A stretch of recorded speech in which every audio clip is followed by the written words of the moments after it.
You are not prepared without a communications plan. Previously, there was no way to build your own secure, easy-to-use encrypted mesh network. Well, we've been building exactly those types of networks for the special operations community for the last several years. We're bringing that technology to you in the civilian market so that you can build your own secure, encrypted mesh network for times when cellular networks have failed or unavailable.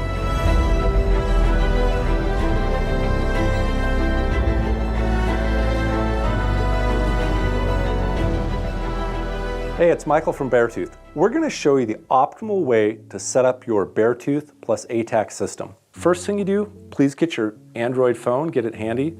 Second of all, get your printed copy of the Beartooth Quick Start Guide so you can follow along. First thing we're going to do is we're going to go to the Google Play Store.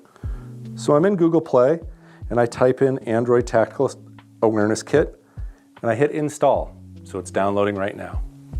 Use the same process for iPhone, although for iPhone you're going to download ATAC. So next you're going to download the Beartooth Mark II plugin. That's downloading now. Now that you've got both of them downloaded, let's open up ATAC and get started. So the first thing you want to do is you want to agree to all permissions. So for example, if it says allow ATAC to take pictures and record video, yes.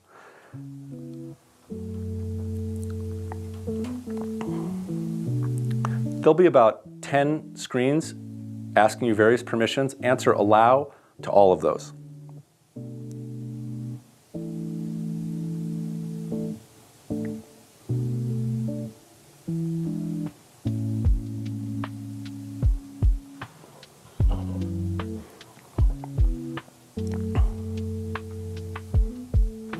So you're going to get to a screen that says TAC device setup and plugins. You're going to go ahead and click on plugins. You're going to see Beartooth Mark II is not loaded. You're going to check the box to load it and agree to load it.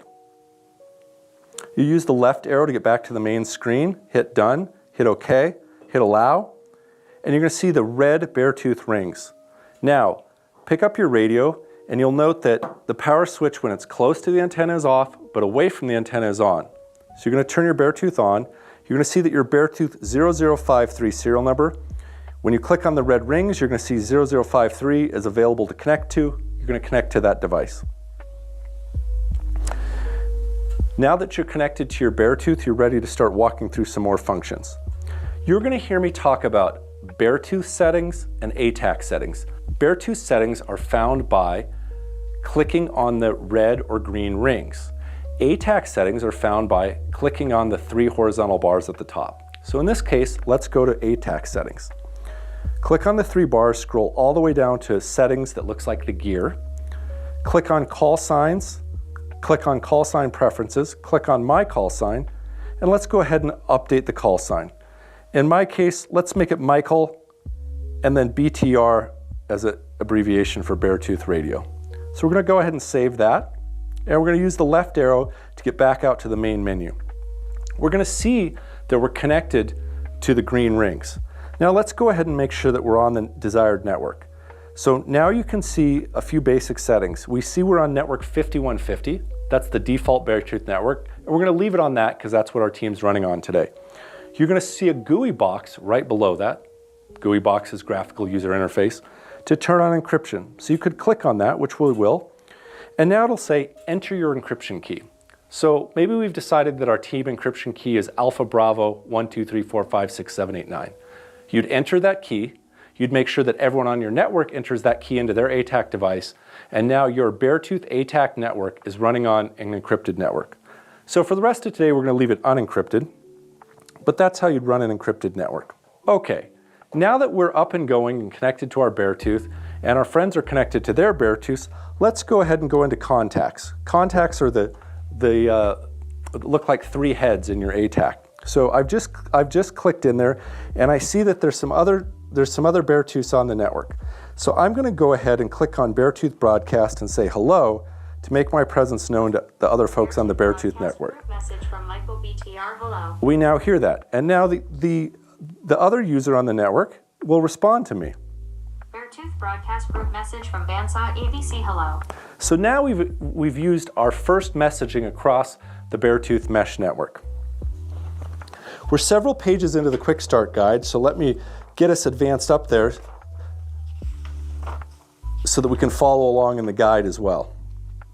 So one of the tools that we do in the Beartooth is location sharing. So what you'll see if you go into Beartooth settings, again, click on the green rings, you'll see share my location is turned on. I'll turn it off momentarily to see that, turn it back on. And since we're going to be moving pretty rapidly with a small team, let's maximize our refresh rate. So you're going to see that I've set the minimum distance to 3 meters and the minimum interval update to 5 seconds. That means my position will update the faster of 3 meters of movement or 5 seconds and broadcast that out to the remainder of the group. You'll also see down in the left-hand side of the contact and message screen, you'll see what looks like a target. If you push that target, you can manually send a message to the rest of the group. And then finally, again, if we want to send a text message like we've done before, I'm going to send hello again. Beartooth broadcast group message from Michael BTR, hello. And this time I'm going to click on the information and it's going to say delivered to Bandsaw ABC. One of the great things about the Beartooth network is we give you confirmation receipts of whoever your message is delivered to. Okay, so we've set up our Beartooth. We have changed our call sign. We've sent a group broadcast message, a text message. So now let's send a synthetic message. So we have the ability to click tap to speak, say something, Google Translate will send it as a text message across the network. Let me show you how that works. The chair is on the table. Beartooth broadcast group message from Michael BTR, the chair is on the table. But we also have the ability to send a traditional key down push to talk message like you're used to on your VHF radio. Com check 5, 4, 3, 2, 1, over. Com check 5, 3, 2, 1, over. So with that, we've now demonstrated how you can send a basic text message, a speak to tap, a tap to speak message, and a regular voice push to talk message. One of the other tools that we think is super helpful in ATAC is the ability to send a marker. So let me show you how to send a marker. So a marker is the point dropper in the menu. You'll see that from your menu bar at the top. So let's go ahead and zoom in on the map here where we're located.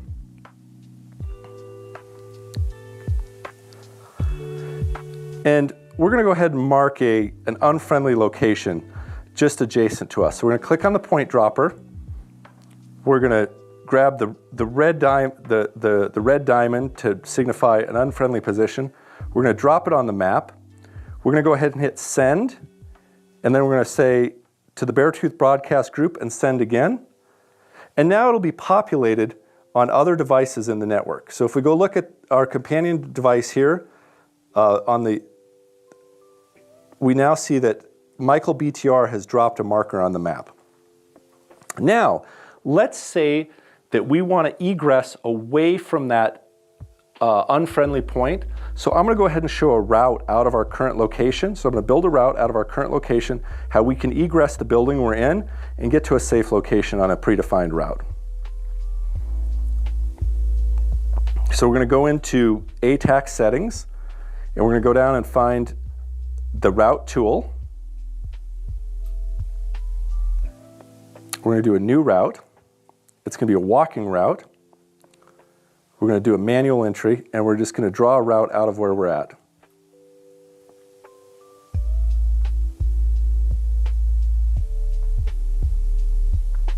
Then we're going to hit end. Then we're going to hit send. Beartooth broadcast, same thing. That's going to go ahead and send that route to the rest of the members of our group. Now sometimes a picture says 1,000 words. So I'm going to demonstrate how to send a picture. So same thing, we're going to left arrow back to the main screen. Now we're going to go into ATAC settings, and we're going to go to quick pick. That's how we're going to take a quick picture.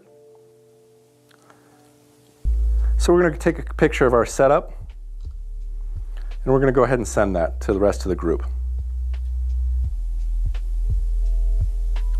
So we're going to hit send, Beartooth Mark II, Beartooth broadcast, and send again. Now, this is a pretty mid-bandwidth network. It doesn't have a lot of capacity. You know, it's not the high-speed broadband pipes that you have over LTE or your fiber at home. Think old dial-up modem speeds. So one of the cool things that we have is a progress bar that you can go ahead and see how long it's going to take for that picture to broadcast across the network. You can see it in real-time broadcasting, and you'll note that it's about 20 seconds to send a picture. So we'll just let that picture go through to our companion device.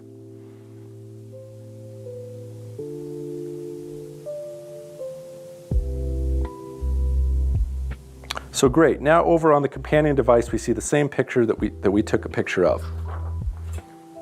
Now, let's say that we have some new people joining our group, or maybe we need some additional information. We can do something called send a data package. First thing we're going to do is go back into ATAC settings, the 3 bars. We're going to build a data package to send. So in this data package, we're going to mark an unfriendly point, a friendly point, and a route to get out of the building. So the first thing we're going to do is we're going to mark the unfriendly point. So we mark that on the map. Then secondarily, we're going to mark the friendly point that we're trying to get to. We've marked that on the map. Then we're going to go to our route tool, and we're going to make a route to get to that friendly point while avoiding the unfriendly point. We're going to walk.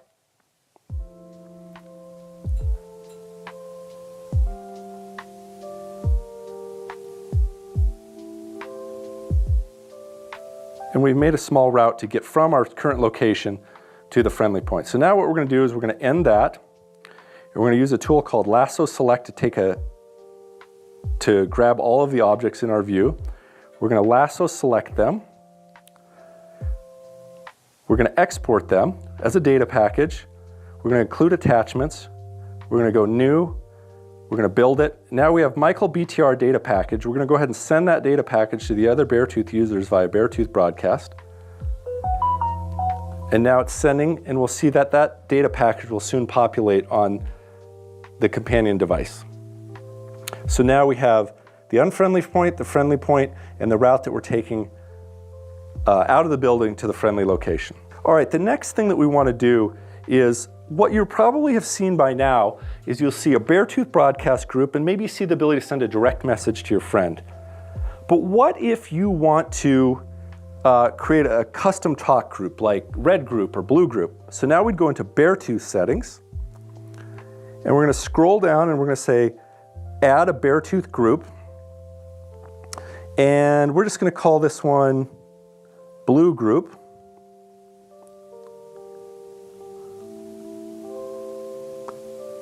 Oops, a little typo, let's fix that.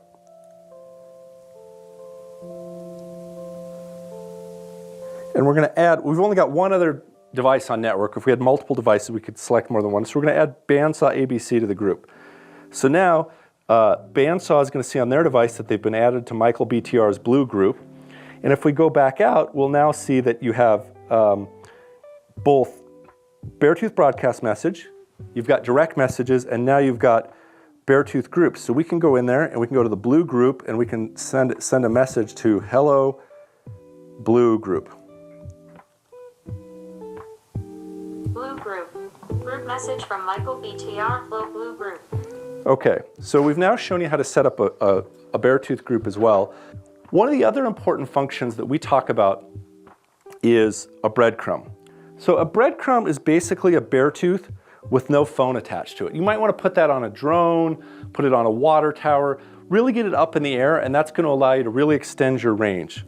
So what you want to do is you want to take your device that has no phone attached to it, you want to place it where you need to be, then you're going to go into Beartooth settings, which are the green rings, and you're going to click on Add Beartooth Device on Map. Once you're in there, you're going to go ahead and scan it and take a picture of it, and that's going to populate that device onto the map for you. So let's just show how to do that. So we're going to add Beartooth device on map. We've scanned it, and now we're going to hit send. We're going to send it to the entire Beartooth group, send, and now that device will populate on everyone's map so they can see where that breadcrumb has been placed. So we have another tool that we like to use called the hardware or range test. And what that does is that makes sure that both of your Beartooth hardware is functioning properly. So let's go into Beartooth settings. Let's click on range test. Let's do a range test with Bandsaw ABC, the other device. We're going to hit OK. So what we're going to do is we're going to put two devices. We're going to stand them up a couple feet apart on the table. And you're going to see they have an RSSI value of -40. That's good. Now let's take one and take it out of polarity, put it behind our back. If there's something broken on the device, you'll see the RSSI value change. These are two good devices, so the RSSI value isn't changing. So you've now conducted a successful range test to see that your Beartooth devices are well within spec and functioning properly. So we're going to go ahead and stop the range test. Now, this is probably one of my favorites because it's one of the most important things you can do, which is load a detailed map in prior to heading out on your mission. So I'm going to show you how to do that. So the first thing you're going to do is you're going to go up into the maps, which is the trifold button, and you're going to choose the type of map you want to pull in. I happen to like Google Satellite. So we're going to go ahead and we're going to hover over an area that we want to pull in. And we're going to get that area in the view. Then we're going to go into Map Sources. So we're going to get the area that we want into view. Then there's a little right arrow next to map source. We're going to right arrow. It's going to bring a menu to hit select area. We're going to hit select area. We're going to hit lasso select. We're going to circle the area we want to download. Then we're going to go ahead and hit download. We're going to give it a name. We're going to call it the area of operation, the AO. Then we're going to hit OK. Now you're going to see that those tiles get pulled in. We did a really small map. It's only going to take a few seconds. A large map could take you all day. So if you want a highly detailed map over a very large area, give yourself a half a day or a day to pull this whole map in. So we've just pulled in this small map, and now we've got it saved. So if you go into imagery and you go into Google Satellite, you'll see that I've saved the new AO. That's our new map that we've just pulled in. You'll see I've also saved a bunch of maps from previous missions that we've done. So with that, we've shown you how to load detailed maps. That is the end of our guide on how to get you to set up not only your Beartooth network, but optimize your ATAC and using ATAC with Beartooth.